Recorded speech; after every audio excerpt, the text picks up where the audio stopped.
Right to that breaking news that we've been following for you all morning. We know that Israel carried out a military strike against Iran. The move is in response to Iran's attack last weekend and took place on the birthday of Iran's supreme leader. NBC's Bree Jackson joins us live this morning with new information since that attack happened. Good morning, Bree.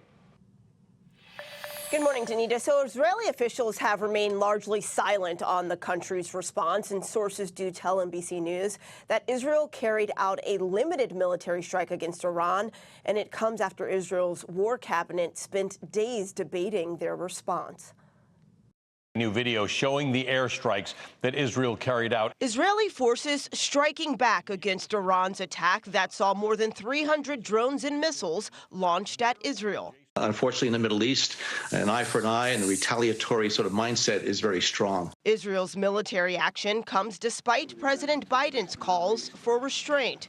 Israeli officials notified the U.S. that a response was coming and American troops were not involved. What we can say with assurance is that the United States itself did not participate in that kind of military activity. The impact of Israel's strike is still being assessed. Members of the intelligence community say the reaction moving forward will depend on the extent of the damage. I do not believe at this point that Iran wants a major war, because it will lose that, and it will lose it in a big way.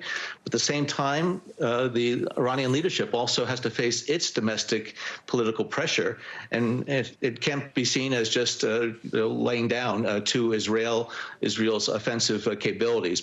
I think we have to assume that that's it from Israel for the time being. And perhaps they're just trying to see whether or not Iran is going to respond. Heightened tensions in the Middle East further raising concerns that the conflict could spread.